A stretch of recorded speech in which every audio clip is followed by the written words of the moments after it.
September 22nd, it was a Saturday, 2012, 3 years ago. I was in Rome, just near the Spanish Steps, and I was meeting that day my friend Alberto, who had come from Milano. We meet a couple of times a year, and he comes down and we just wanted to share information about business, friends, girls, whatever we wanted to talk about. So I said to Alberto, the first thing, when we stopped there near the Spanish Steps with my motorbike, we went down, took some pictures, and that's in fact Villa Medici. You see, that's exactly the place we were at. I said to Alberto, why don't we go to Villa Borghese and we rent some of those two-wheelers that, go all around silently? He looked at me with a scared face and said, "What are you talking about?" "I'm talking about this." "Oh," he said, "that thing. Yeah, that would be wonderful. Why don't we rent two of those and we go around the park all together with this thing?" I said, "Yeah, I never tried it, so it must be great." So in no time at all, we went to this kiosk. We rented two of these machines together. They gave us a little lesson, and then in no time at all, we were strolling through the park. But just as fast as I got into the park strolling, the next thing I remember that I saw was this. That didn't look right to me. So I said, and I was looking up. So I said, "What about if I look down?" And I saw that. I said, "That's not good. I must be in the wrong place." What did happen in the meanwhile between this and that? Well, like many of you, I hold a smartphone in my back pocket, just a normal smartphone. But, these plastic durable covers, they make these smartphones actually weapons of butt destruction, not of mass, but of butt destruction. And you know what they do? They break whatever thing comes into their way. So what had happened was that this thing was sitting here. I was going into that thing very nicely, and then this thing took a life of its own. It felt a little slope, so it accelerated. It went, bumped into the sidewalk, and slammed me down first on my back and then on my front. And I was just like this on the asphalt of Villa Borghese, and as I could turn my face, there was Alberto saying, "Chiamo un'ambulanza?" I said, no, I'm going to be okay. But I could actually not move at all. Every time I tried to move, I feel so much pain because the bloody thing had found the next thing that it could break was my butt, but my butt was a piece of mozzarella di bufala because I had been sitting for months in front of my computer, so there was nothing to break in my butt, but there was next to my butt my femur bone head, which got smashed in multiple points. So they got me to the hospital, and while I thought, I'm going to be out in a few hours, I later discovered that I had to stay there a very long, bloody time because they were going to open me, put plates and nails and screws and all kinds of things to fix me up. And I thought, okay, do this thing, and then I go home. And they said, "You can't go home after that. You're not going to be able to walk for a long time. You have to learn again how to walk." I didn't know that was the case. So you may wonder why I come all the way here to tell you such an accident. The thing is that they brought me into this prison, but it was a special prison I never expected to be in. First of all, this hospital was inside the University of Rome campus. They got a big building there that is both for real people who get accidents, but it's also for students to learn the real thing on how to do it. And so I don't know if it was this thing that it was inside the university campus that made me feel a little better, a little younger, there is some smiling face around me. But things were startlingly different from what I would expect an hospital to be. And this thing made me gradually fall in love with this ugly, rusty, old, nothing to tell about your friend. So what did happen inside the hospital? Let me tell you. The first thing I noticed is that people there went out of their way. Well, not everybody, but some people, and they were enough for me, went out of their way to help me. I mean, I didn't say, "Oh, it hurts me," or "Hey."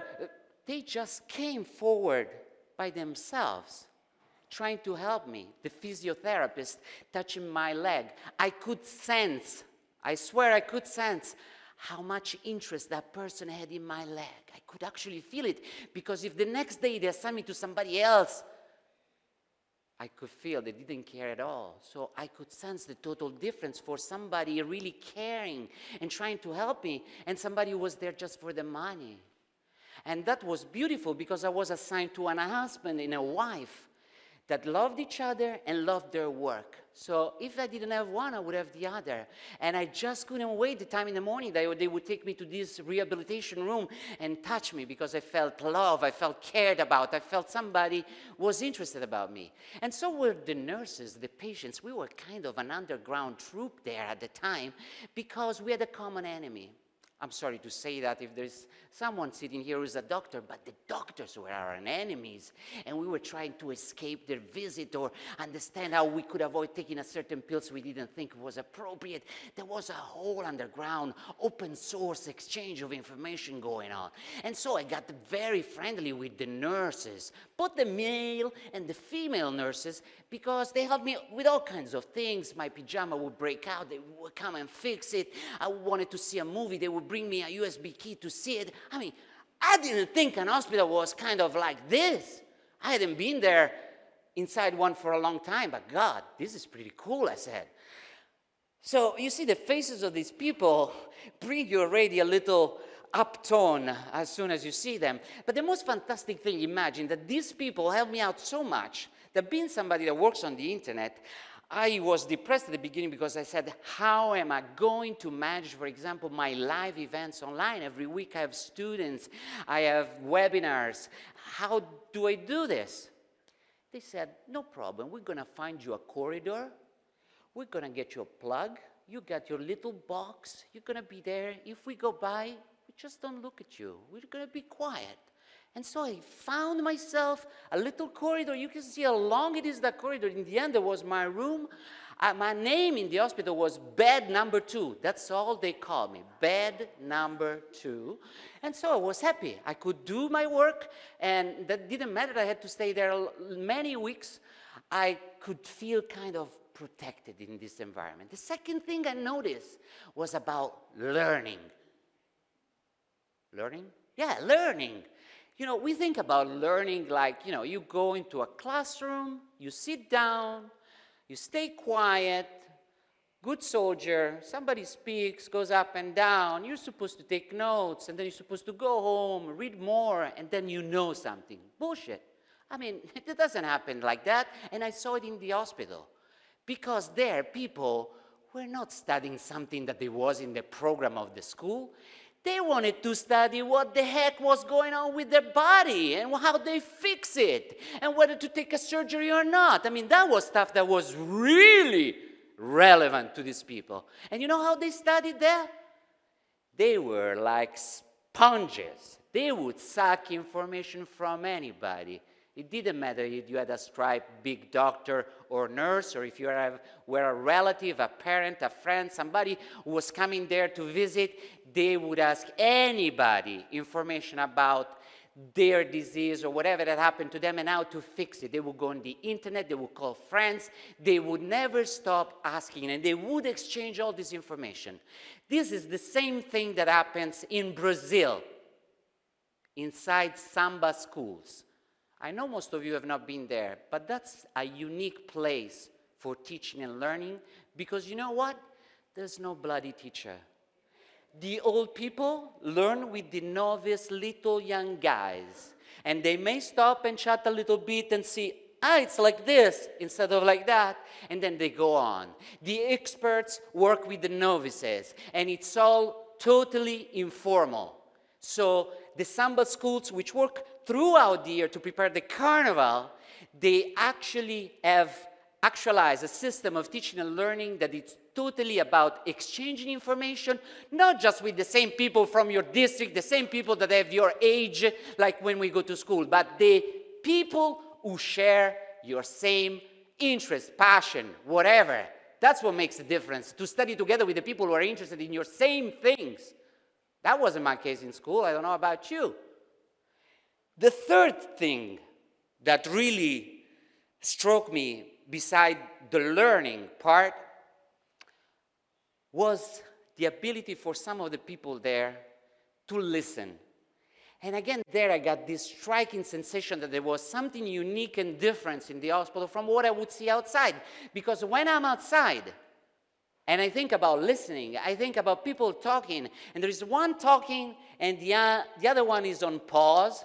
And then when the other stops talking, the other presses play and goes on to say whatever he wants to say, give an opinion, make a judgment, make a recommendation. But that's kind of chatting together. Listening, for the sake of listening, is different. And what I discovered inside the hospital was that there were people listening, not just by keeping their mouths shut, but by trying to understand what you were going to say and what you actually needed. So they weren't waiting for you to stop to say their own thing. They were waiting to understand exactly, where is this guy leading at? What kind of help does he need? What should I say so that he feels better? I said, for whatever obviousness there is in this, it isn't what I see when I was outside. I can see clearly that I speak to somebody, and he's just waiting to say his own things. He's not really listening.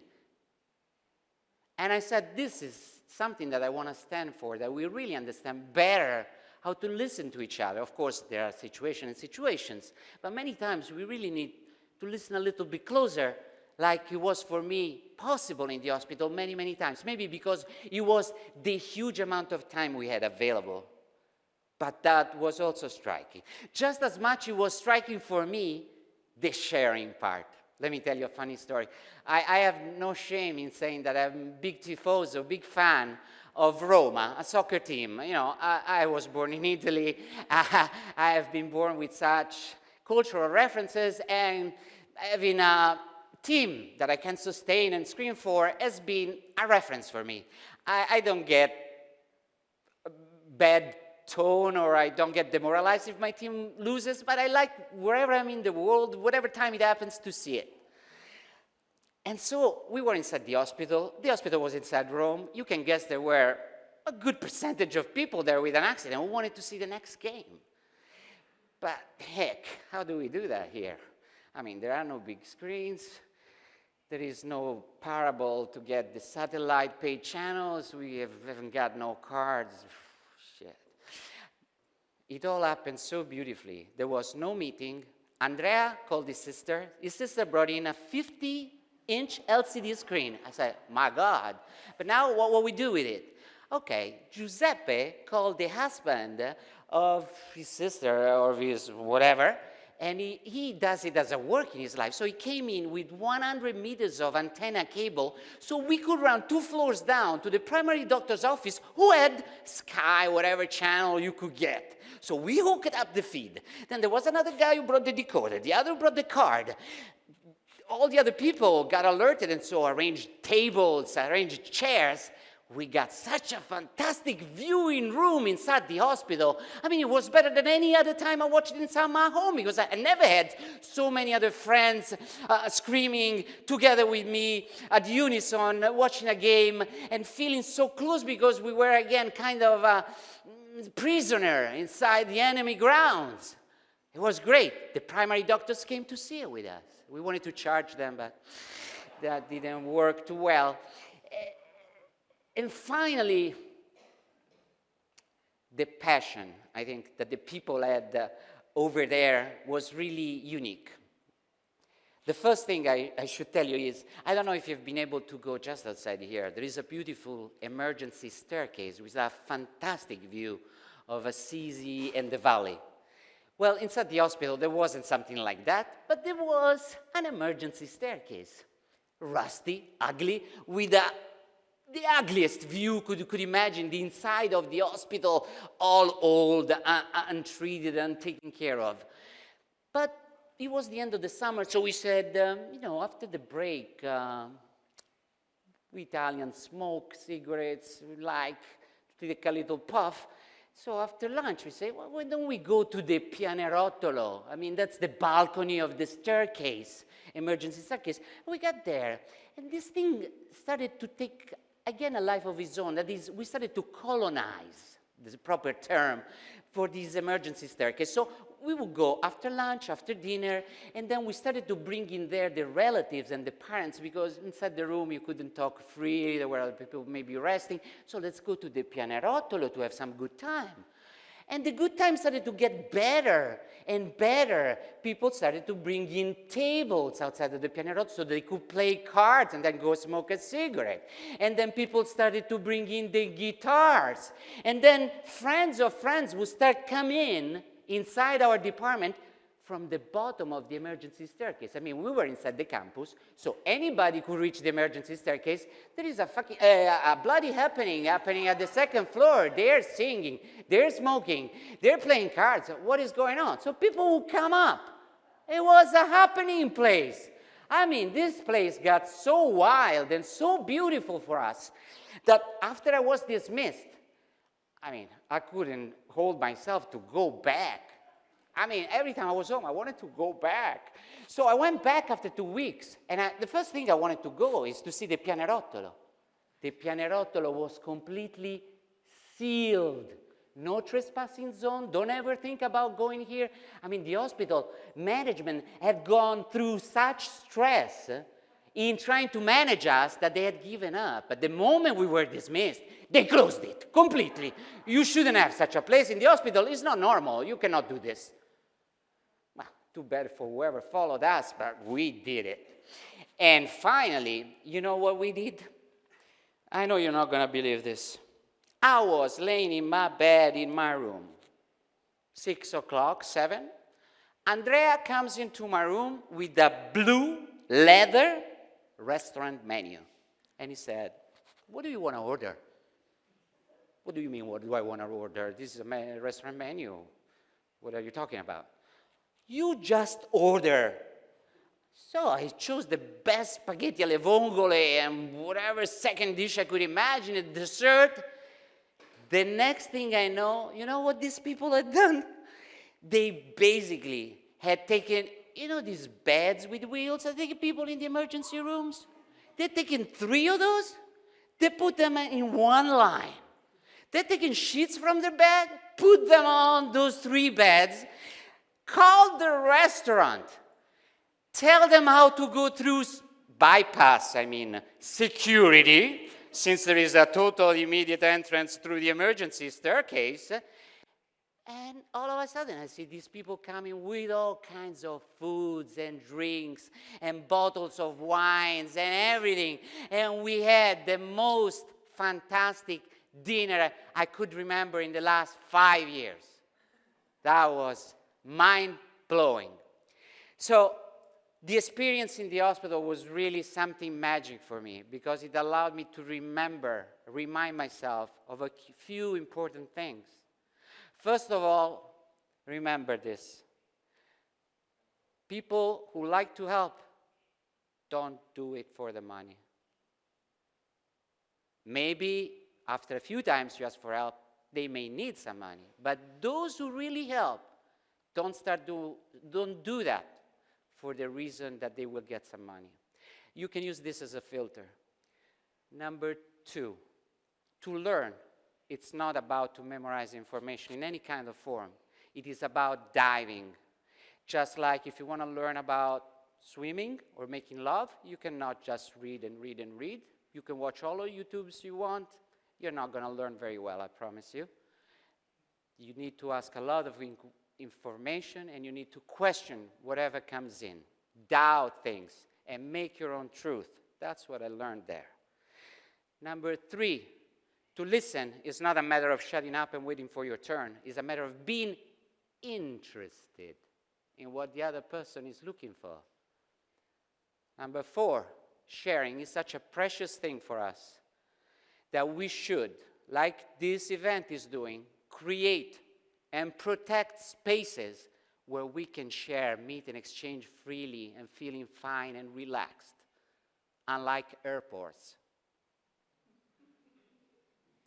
Number 5, Passion is what drives us to make incredible, amazing things. And it is often fueled by our desire to break with what everybody else is doing and trying to do something for ourselves. For whoever is listening to me and doesn't come from this wonderful country, I doubt you can find another place in the world where this would have happened with such humanity and simplicity. Thank you.